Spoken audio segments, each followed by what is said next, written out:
AlleghenyInstitute.org, where dubious government claims have been challenged since 1995. She's listening all the time and getting smarter every day. When you want the conservative perspective on today's most pressing issues, Alexa has the answer. You just have to point her in the right direction by saying, Alexa, enable the Answer Pittsburgh skill. Now say, Alexa, play the Answer Pittsburgh to get your favorite conservative talk station without lifting a finger. Look, Ma, no hands. So, Alexa, what's your favorite station? That's easy. AM 1250, The Answer.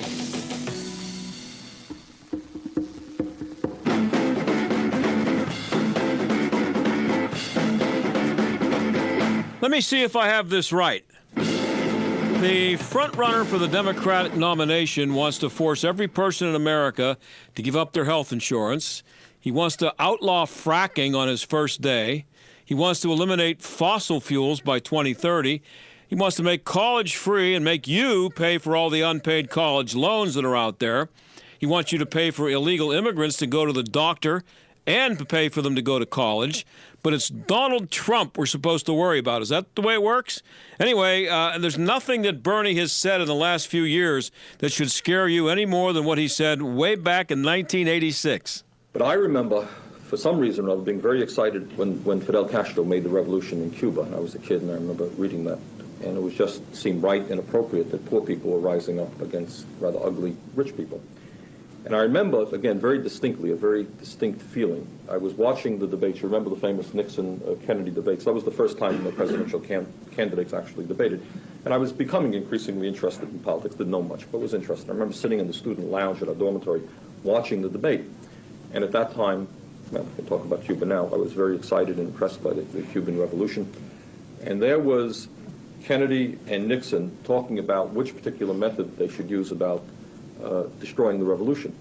And I remember the irony, as we learned the history later on, Kennedy was saying that Nixon was too soft on communism. Let me pick up a point that Rick was making. In Cuba, we should deal firmly with Fidel Castro. And Nixon was playing the role of, hey, you got to be patient. You know, you can't do these things. You got to negotiate. Well, of course, what he was upset about is that secretly they were planning the Bay of Pigs invasion right then. But for security reasons, he couldn't come out and say, we're already planning the destruction of the Cuban Revolution. Don't worry about it.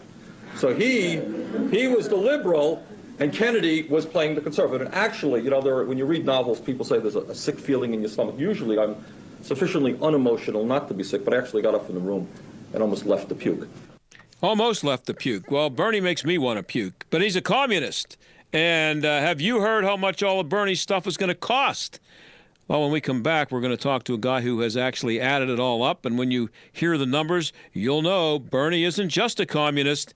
He's insane. Stick around.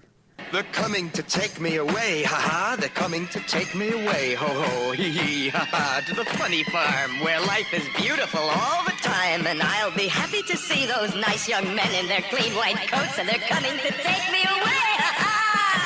They blow into town with the wind, rain, and hail. And out-of-town storm chasers going door to door, often posing as a local company offering a quick fix to desperate homeowners. If you've had damage to your roof, windows, siding, or gutters and downspouts, you may be eligible to get them replaced or repaired free of charge. Just be careful who you call. Visit WindowsRUsPittsburgh.com for a free inspection from one of their highly trained appraisers. With over 50 years in home remodeling, Windows R Us is the area's premier exterior replacement company for roofs, siding, gutters and downspouts, doors, and of course windows. If damage isn't your issue and you just want something new, you'll love their no-pressure approach, no hidden fees, and one of the fastest turnaround times in the industry. A company who will never skip town when it comes to honoring their warranty. Visit WindowsRUsPittsburgh.com. Mention STAG for an additional 10% off. Windows R Us, proud sponsor of the Jerk of the Week, heard every Friday on the John Steigerwald Show. WindowsRUsPittsburgh.com.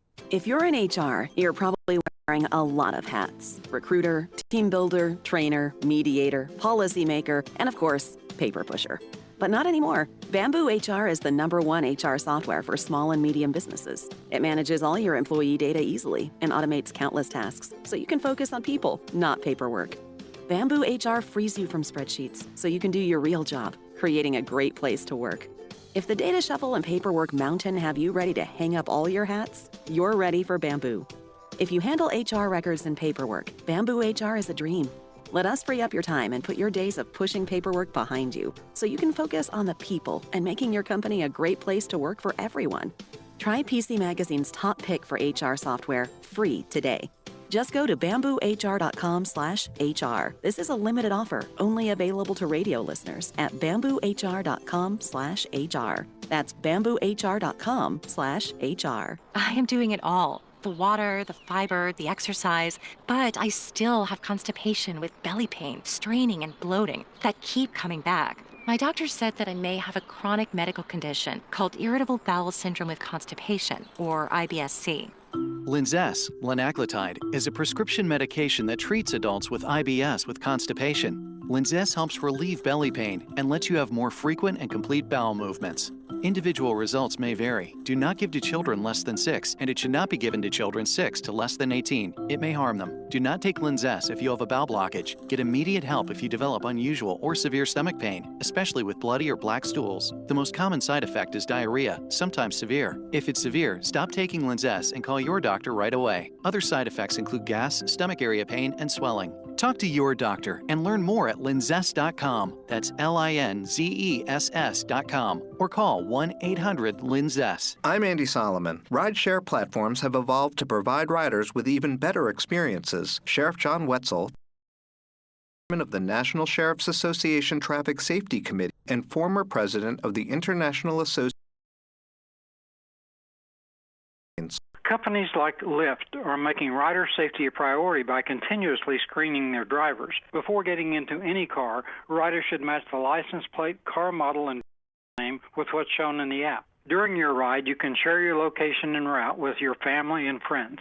According to Wetzel, communities where Lyft is available have also seen lower rates of impaired driving and fatal crashes. For example, Miami-Dade police announced that there was a 65% decline in impaired driving arrests in 2017 compared to the 4 prior years, thanks in part to ride-sharing. Nationally, 71% of Lyft riders say they are less likely to drive while impaired because of the available information. Visit Lyft.com. This is the John Steigerwald Show on AM 1250 and FM 92.5. The Answer. More? Yeah, I mean, right now the U.S. spends about 35% of GDP if you combine state government, federal, and local governments. The most socialist countries get spending up to about 52% of GDP. That would be France, Norway, Denmark, Scandinavia. So 35 to 52. Sanders is looking at 70% of GDP, which no one does. In a world like that, 70% of all spending in the entire economy is being done by the government, which ultimately means that on average, 70% of your income is going to taxes. Yeah, because that's some people don't get it yet, and maybe Bernie's one of them, that the government doesn't earn any money. They have to take it from somebody. And under the Sanders plan, too, not only is 70% being spent, but half of the workforce is working for the government as well. Yes, so what you would have would be half of the workforce would be federal employees? Federal and state combined would be half of the workforce. Yeah. What could go wrong there? And they'd be unionized, of course. Sure. Boy. So let's break this down. What would it cost to give every person who wants one, because this is one of Bernie's promises, a $15 an hour federal job if he wants one, full time, $15 an hour? Everybody gets one if they want one. Conservatively, that would cost $30 trillion over 10 years. Because not only do you have the current unemployed signing up for a $15 an hour government job, but 42% of all current workers are making less than $15 an hour. So what's going to happen is, even if half of those people quit their jobs and sign up for a government jobs program, which says, great, $15 an hour, full benefits, and you can't be fired, that would be $30 trillion. Wow. So I'm looking up here, $1 trillion, in case people don't know, because now, there was a time not that long ago, Brian, that when you didn't even hear the word trillion, because it wasn't even real. You know what I mean? It just was, people didn't throw that number around. But $1 trillion is $1 million multiplied by 1 million, or it's also 1,000 billion. It has Correct. 12 zeros. Okay, so that's how much we're talking about, and we're talking about 70 and I mean multiple tens of trillions of dollars that is just being thrown around like it's nothing.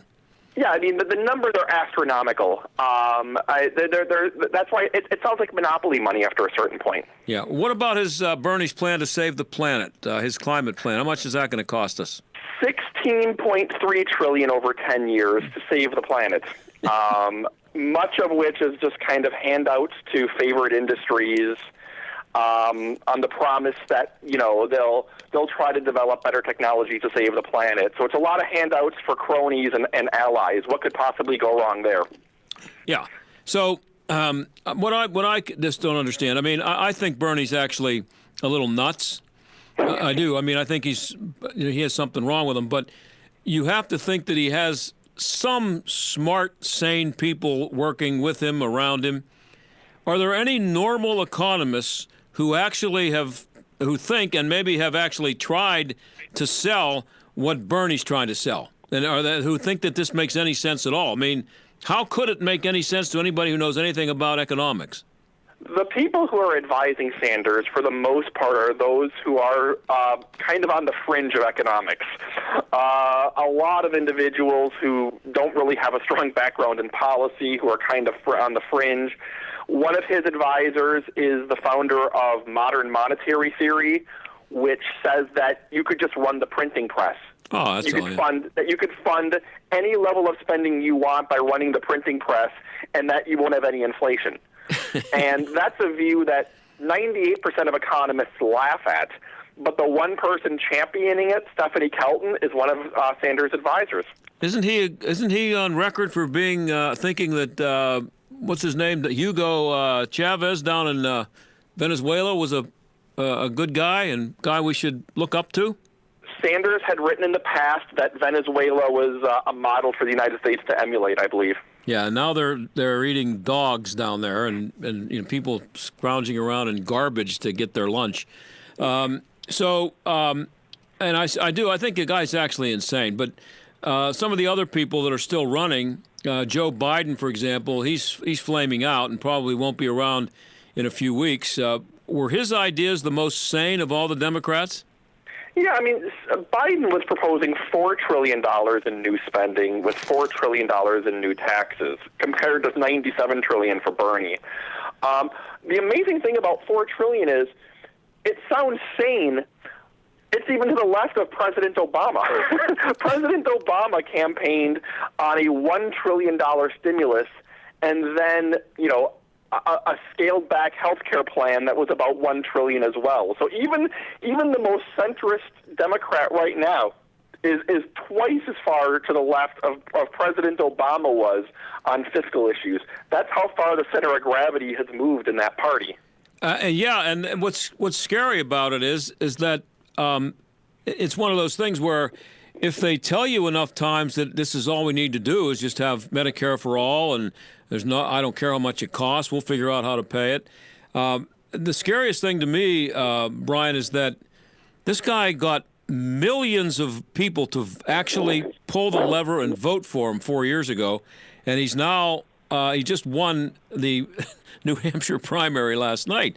So how has it happened that people have become so ignorant about economics that this guy would be flying so high? I'm baffled, to be honest. I mean, what he's promising is so utopian, and he's promising it all on talking points. You know, when Sanders is asked, how are you going to pay for $97 trillion, he says, tax the rich. Well, you could take every penny the rich have. You could seize every penny they own. You could seize every asset they have. It wouldn't pay for a fraction of this. And his supporters, who I wrestle with on Twitter and every day, you tell them the numbers don't add up, and they tell you that, well, you're just a stooge who wants to help rich people and you're part of the conspiracy. Yeah. In short, Sanders and his supporters just don't even really engage their critics. They just keep saying the rich have an endless amount of money and they will pay for $97 trillion in new spending, which is completely mathematically illiterate. Yeah, and you know, we played a video or a sound clip in our opening of the show before we called you of him saying how much he was excited by the revolution in Cuba and what a great guy he thought Fidel Castro was. Isn't what he's doing the same as what's always been done with totalitarian candidates or people who think that they can run everything? They just say ridiculous things and make ridiculous promises, and they have to count on the stupidity of people to go along with it. I mean, so he can say anything he wants, and people are going to buy it. Yeah, I mean, there's a conspiratorial edge to what Sanders is selling, and the conspiracy that is that there's enough money for everyone to have free health care, free college, Green New Deal, $15 an hour job, if not for rich people hoarding their money. And that there's hundreds of trillions of dollars being hoarded in safes by rich people, and that can pay for everything. It's a conspiracy theory. I mean, I could say as an economist that, first off, we have the most progressive tax code in the OECD already. And second, I mean, just mathematically speaking, you could seize every penny earned over $1 million in America, and that would raise $9 trillion. Even if you could somehow seize every penny they had, which is pretty difficult to do, that would pay for 10% of his agenda. But you tell them that, and they tell you you're part of the conspiracy. You know how what stuns me? I've responded to this on Twitter a couple of times when I've seen it. He said this, that someone who's been on the planet as long as he has actually been a United States senator for too many years. He's actually a couple of times he said, we can give a baseball player $135 million, but we can't pay a teacher $60,000 a year. This is something that somebody in the fourth grade would say. And this is a guy who I mean, he probably should have been the Democratic nominee 4 years ago. He makes statements like that. Like, who's we? I don't give baseball players a nickel. Right, exactly. I mean, it's for a significant critic of market economics, he doesn't seem to have a very good grasp of how market economics work. I mean, there is not a single person distributing all income and deciding who's more valuable, in our soul over the long term. That's not really how a market economy works. It's supply and demand. So you would hope that someone who's that critical of the market would actually have a better understanding of what he's critiquing. Well, I think there's those tweets that I've seen similar to those. I think it says a lot about him. I think that he's actually that ignorant, or he actually believes that the people he's speaking to are that ignorant. I might be a little bit of both, but you can't make a statement like, nobody running for dog catcher would make a statement like that. What I can say, and just to give some inside baseball, is I worked on the Senate Budget Committee for 6 years recently on the Republican side, and Sanders was the Democratic chairman of the committee on the Democratic side. Oh, boy. And I can say that his reputation on the committee was as a senator who didn't do his homework. His reputation on the committee was that he just did not have a familiarity with the numbers. He didn't read his briefing papers. He didn't do his homework. There's a lot of hardworking senators on both sides of the aisle that you can agree or disagree with, but they know their numbers. And Sanders kind of had a reputation, even with Democrats, as someone who said a lot of things that weren't true and didn't really do his homework. See, and and we're talking to Brian Riedl, economic policy expert at the Manhattan Institute. I think that I don't necessarily, you worked on the committee, but it would seem to me that it's not so much laziness as he just doesn't care. He doesn't want to hear the details. He thinks I'm going to promise everybody everything for free, and I'm not going to worry about how much it costs. I just want to get elected, and then I'll worry about it after that. And it works because, as we're seeing, there is an audience of people, particularly younger people, who believe the conspiracy theory. And, poor me, I sit on Twitter trying to send people budget tables to correct all of the misinformation. They don't want to hear it. And it bounces right off of them. You can send them Congressional Budget Office reports all day long, and they'll say that CBO is part of the conspiracy. So I don't think there's any chance the guy can be elected president, but let's just say that he wins, and next January 21st, he's president of the United States. What kind of chaos would ensue on the markets and everything else? What would happen on that day? I think what you'll see is not only probably a significant market dip, but I think you'll see a lot of income start shifting overseas right away in anticipation of what Sanders might do. Because I think one of the first things he's going to have to do is lock in income and wages, and especially corporate income, from going overseas to escape his tentacles.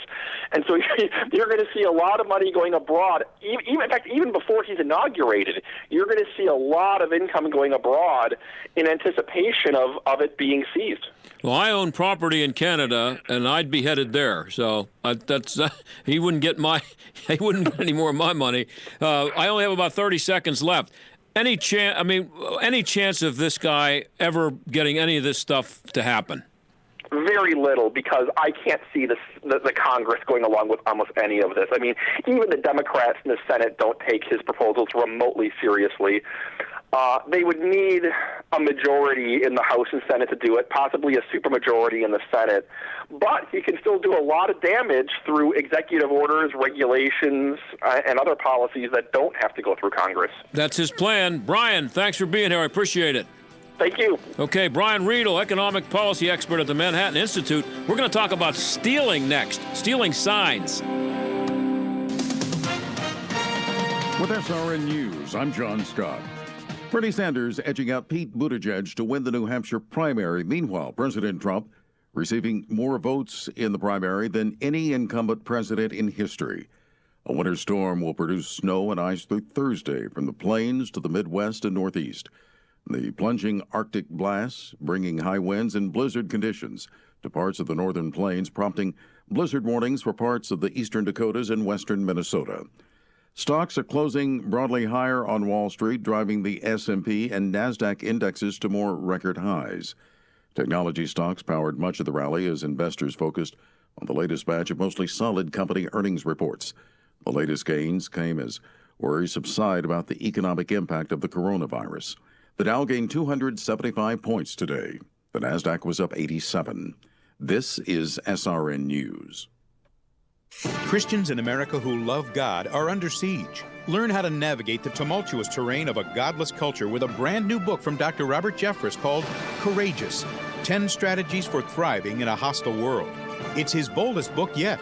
When your faith is under attack, when you're tempted to just follow the crowd, these 10 strategies will ignite a fresh fire and bright hope for facing life with confidence. Get your copy of Courageous by Dr. Robert Jeffress wherever books or ebooks are sold.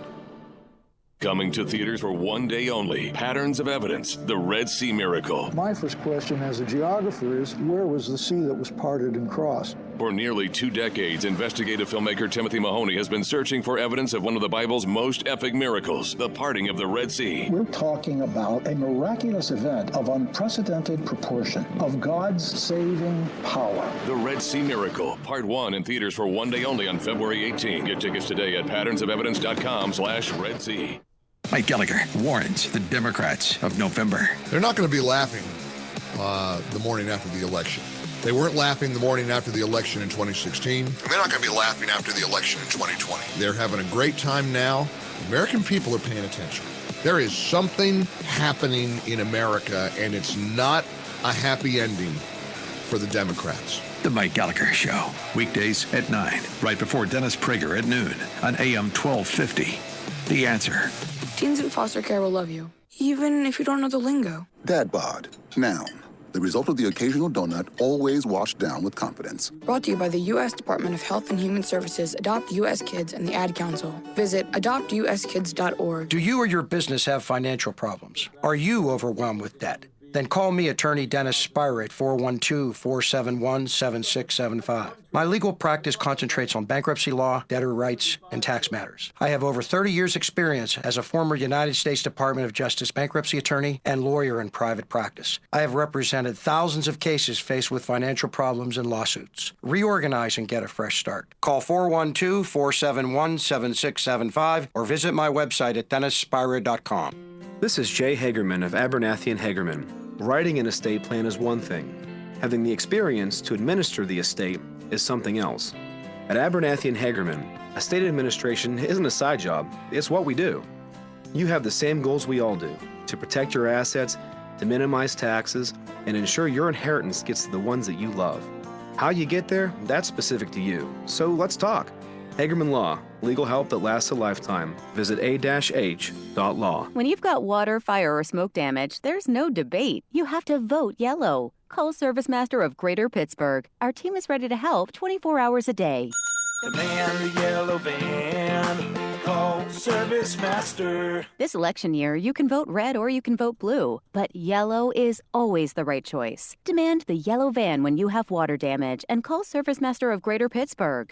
Demand the yellow van. Call Service Master. AM 1250 and FM 92.5. The Answer. WPGP Pittsburgh. A division of Salem Media Group. Listen on the Answer mobile app, smart speakers, TuneIn, iHeart, or radio.com. Stuck in traffic? We've got the answer. On the outbound Parkway West, plenty of congestion. You'll see delays from 79 to Campbell's Run Road, also from Banksville Road to Carnegie. Now on the inbound side, also heavy as you approach the Fort Pitt Bridge. Parkway East, you'll see delays there outbound. Boulevard of the Allies to the Squirrel Hill Tunnel. Slow ride outbound over Veterans Bridge and Liberty Bridge. Also got a crash to watch out for Millbridge Street at East Warrington Avenue. That's a look at traffic. I'm Jenny Robinson. AM 1250. The Answer. Weather. Tonight, rain will mix with a little sleet and wet snow. Low 33. Tomorrow, cloudy with a passing shower in the morning, followed by snow showers in the afternoon. Brisk and colder, high 36. Sharply colder tomorrow night with snow showers, low 15. Flurries in the morning Friday, otherwise very cold with clouds and sun, high only 21. With your AccuWeather forecast, I'm Brian May. This is the John Steigerwald Show on AM 1250. The Answer. Okay, how about a little sports here? I'm sure you've heard about the scandal involving the Houston Astros and stealing signs. Great piece today in the Washington Post. Dave Sheinin is one of the guys who, one of the co-authors of that piece, and there's a lot of new stuff in there and some really amazing stuff that happened with that scandal. We're going to talk to him right now. Dave, thanks for joining us. Thank you for having me. So you and Barry Zrugla, you want to pronounce that name for me again? Yeah, it's Zerluga. I knew that. Okay, sorry. You and Barry obviously did a lot of work on this story. Did you find that people were, baseball people I'm talking about, were anxious to spill the beans? Yeah, we were. We did find that. Although, I mean, it's somewhat curious in a way that it took the Mike Fiers whistleblower, report in The Athletic to open the floodgates, because these were sentiments that other teams were harboring for a number of years, and they didn't spill out into the open until after the lid was blown off of this thing by the Athletic story and the subsequent Major League Baseball investigation. So take that for what it's worth. I mean, people were talking about this, but they were sort of keeping it to themselves until, let's say, November of 2019. And so you cover the Nationals, who managed to beat the Astros in the World Series this year, last season, and the Nationals weren't surprised to hear the Astros stole signs in 2017, according to your story. They were ready for it, but so was Major League Baseball, apparently. Yeah, I mean, I think the Nationals had the benefit of, a lot of goodwill around the sport. They're a very scouting-focused team. The Astros are the polar opposite of that. The Astros are very driven by analytics and data.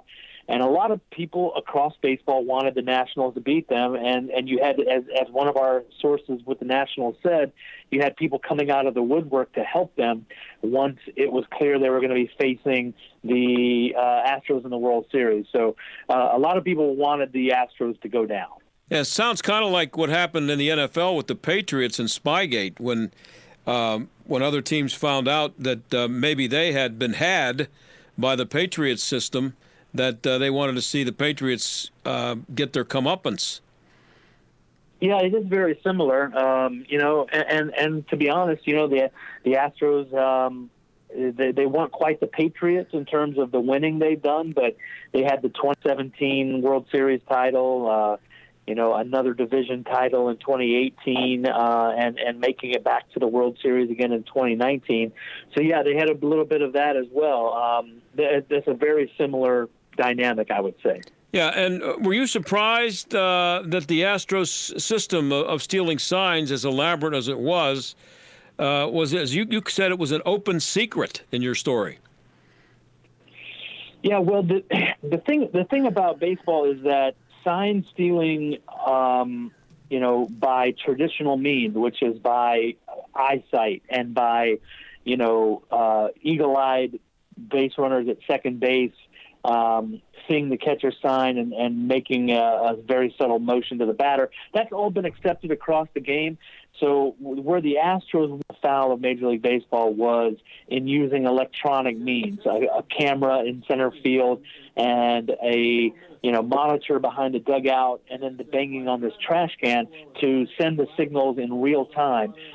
Every team in baseball was taking video of pitchers and looking at things that they might do to be tipping their pitches. All of that stuff is standard, but the Astros took it well beyond that, and I think that is where they ran afoul of Major League Baseball. And we may have some people listening here who are not baseball fans and don't really know baseball that well. So I just want to make sure I let them know that what a big deal it is for a pitcher to be standing out on the mound and wondering if the hitter knows whether he's going to throw him a fastball, a changeup, some kind of a breaking pitch. It's a big, big deal, isn't it? It's a big deal. It's a massive advantage for the hitter. I mean, the entire reason for being of a changeup is to offset the hitter's timing and to fool him when he's looking for a fastball to swing too early and miss the changeup. That's the entire purpose of that pitch. So when the hitter knows that pitch is coming, or a curveball or a slider or what have you, it's a massive advantage for them. And, I mean, I think that was reflected in some of the, splits the Astros showed in their statistics in 2017, where they hit so much better at home, where the scheme was perpetuated, than they did on the road.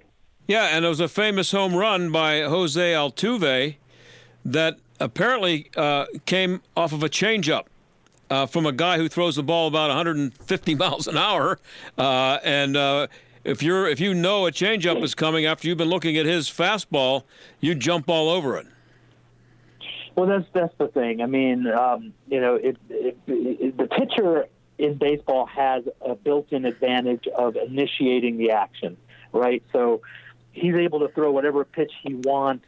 The batter doesn't know which one is coming, and that's one of the inherent, functionalities built into baseball that makes it work the way it does.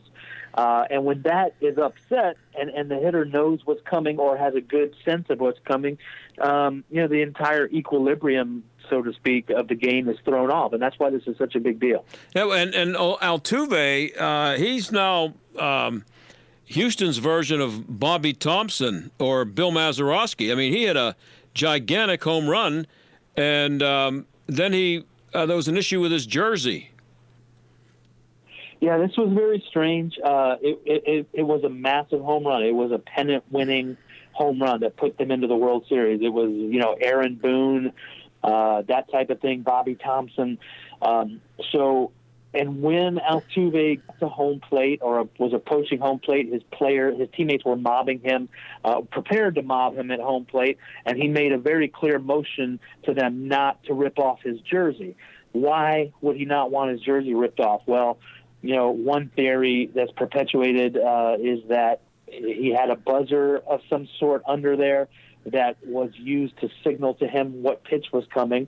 Once the Astros, were found out on the trash can banging scheme. So, and that one's still up for debate. I mean, the Astros deny it. Altuve has denied it. Major League Baseball has said they found no evidence of buzzers. But, there's a lot of other people who believe it entirely to be true. We're talking to Dave Sheinin. He has been covering baseball for over 20 years for the Washington Post. Co-wrote a great piece in the Post about the Houston Astros cheating scandal, which and a lot of new stuff in there, really great stuff in there.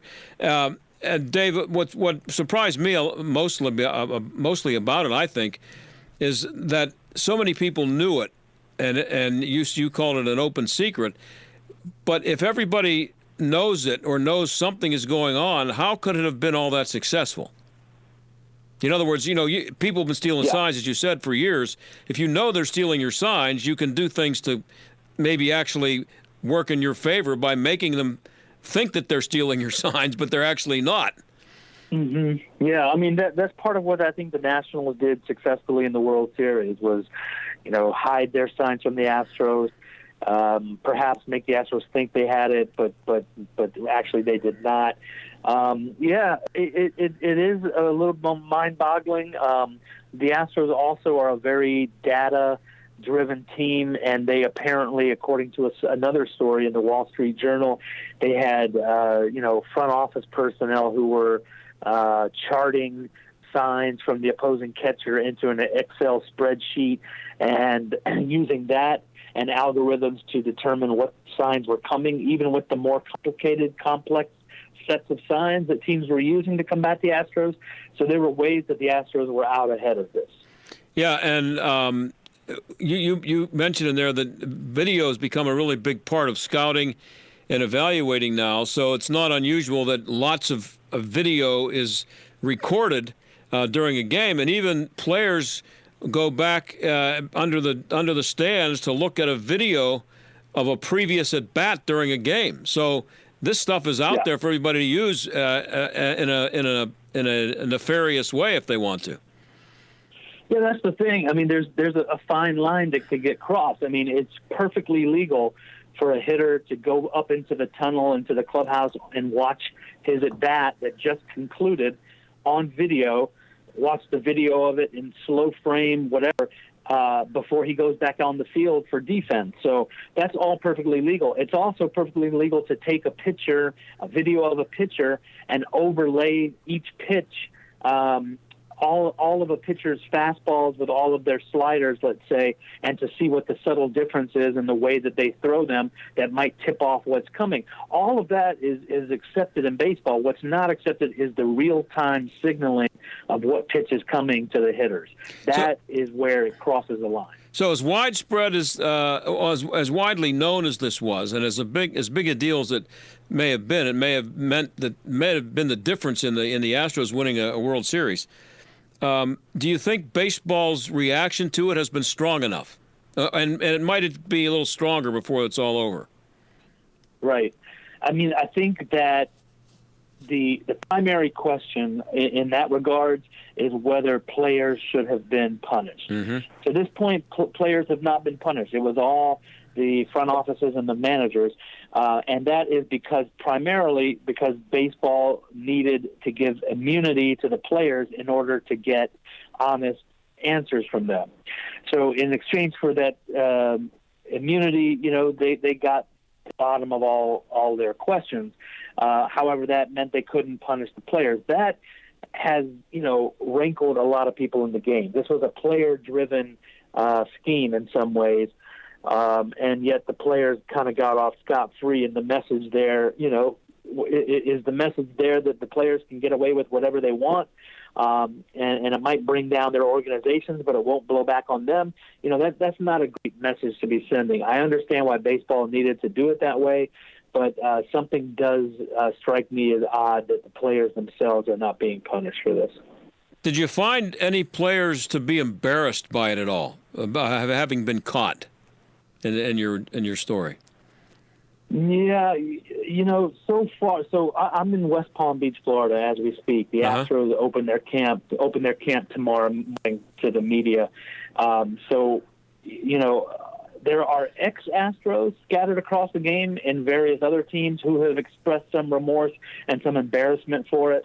The current Astros, who remain from 2017 and 2018, they have not expressed that sentiment. So I think that's the main thing everyone is looking for tomorrow morning when they meet the media for the first time, is what they're going to say in regards to, maybe some contrition, an apology, some, humility in the face of a very serious scandal. Talking to Dave Sheinin, finishing up here. He covers baseball for the Washington Post, has for over 20 years. So I want to run something by you, Dave, not necessarily, well, it is related to your story.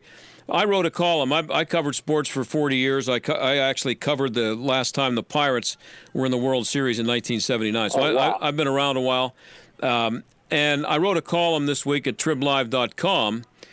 And the first line was, spare me the outrage. And remember now, this is coming from a column in Pittsburgh. And my point was that there's a lot of outrage over the competitive disadvantage that teams were put at because of what the Astros did or tried to do. And the point I tried to make was that there's outrage over that, but there's very little outrage anymore from the national baseball media and from most media in the bigger markets. There's very little outrage over the massive competitive disadvantage that teams like the Pirates are put at because they don't have a salary cap. And there's a $150 million difference in the payroll for the top team, and there's a $150 million difference between teams. And I've said for years that it's ridiculous, and I just don't understand why there's not as much outrage over that when it's every bit as much of a disadvantage as stealing a sign. Yeah, it is. That's been a major problem for baseball for a long time now. Baseball would say to you that the examples of the Tampa Bay Rays, who seem to be a perennial contender, the Oakland A's, perennial contender in the West, that those examples blow apart your argument. I happen to agree with you that the disparity in payrolls is a problem for the game. But I would also say that I don't see that as being.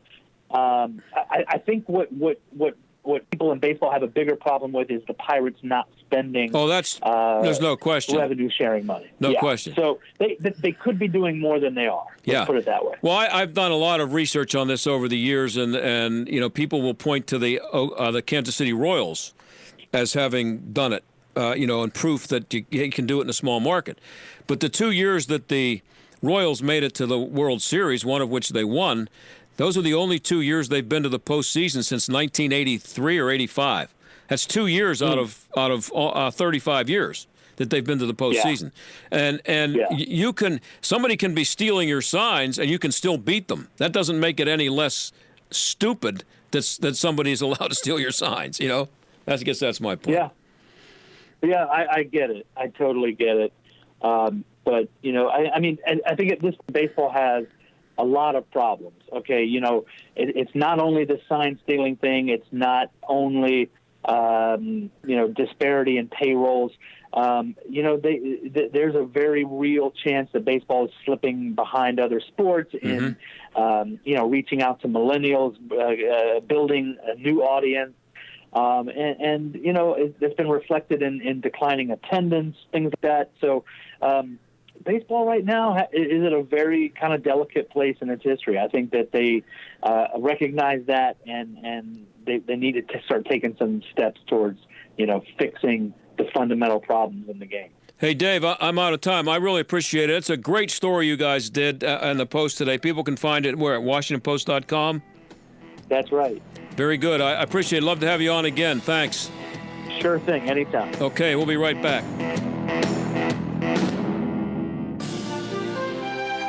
Good morning, America. Or is it? If you're one of the millions of Americans who did not sleep well last night, it's probably a pretty average morning. But listen up, you sleep-deprived people. There's good news. A breakthrough sleep solution called Pronto Sleep. And when we say pronto, we mean pronto. Pronto Sleep gently opens your nose to focus breathing and help you relax and fall asleep. And the built-in scent diffuser delivers a blend of 4 pure essential oils to help you stay asleep naturally. And then Pronto replenishes the oils ready for the next night. Too easy, eh? And in trials, 84% of people with trouble sleeping found Pronto helped them fall asleep, and 74% found it helped them stay asleep. So make every morning a Good Morning America.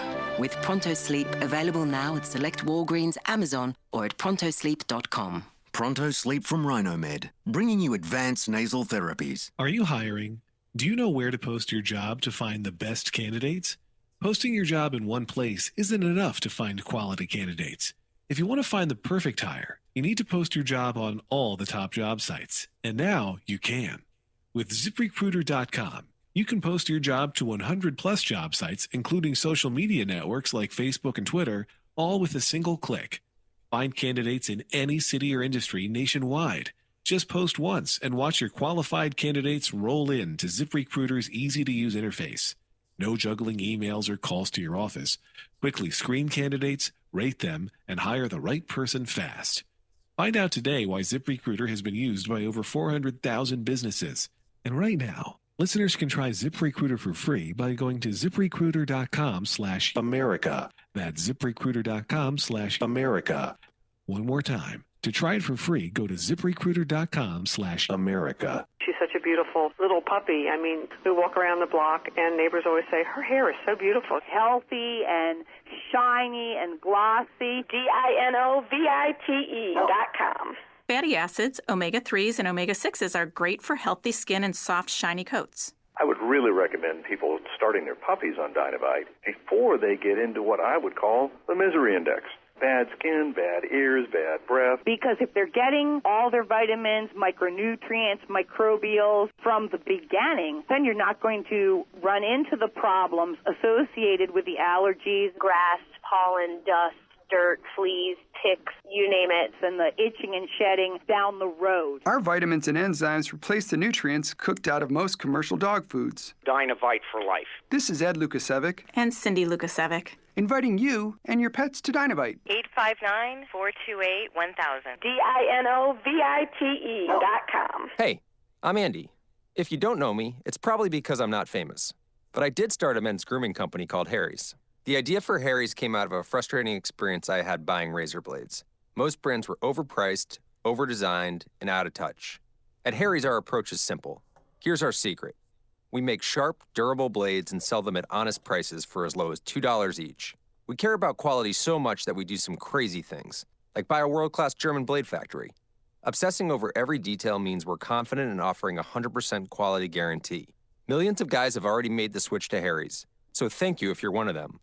And if you're not, we hope you give us a try with this special offer. Get a Harry's starter set with a 5-blade razor, weighted handle, shave gel, and a travel cover. All for just $3 plus free shipping. Just go to harrys.com and enter 3388 at checkout. That's harrys.com, code 3388. Enjoy. The John Steigerwald Show, AM 1250, The Answer. So in our first segment, we talked about Bernie Sanders' insanity, and just today, Alexandria Ocasio-Cortez and Darren Soto from Florida officially introduced a bill to ban fracking.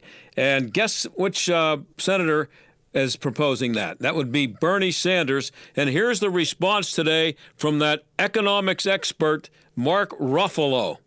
Once again, Bernie Sanders and AOC make history fighting for the people to bring a fracking ban bill to the United States Congress. Woohoo! Oh, boy. Just remind me never to go to any movie that he's in ever again. And this is a guy who, what's he care about fracking? Some guy driving a truck making $75,000 a year out in Washington County because of fracking. Mark flies around on private jets, lives in a nice big house, probably has a really gigantic electric and gas bill. But he wants to ban fracking, about which he knows nothing. But he thinks Bernie Sanders is the answer. There are actually people who are supposed to be intelligent casting votes for this guy. He's a communist, and I think he might be at least a little bit insane. Talk to you tomorrow.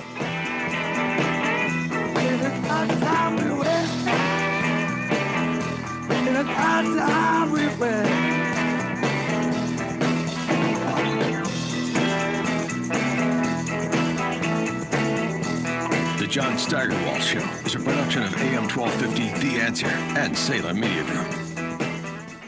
When you've got water, fire, or smoke damage, there's no debate. You have to vote yellow. Call ServiceMaster of Greater Pittsburgh.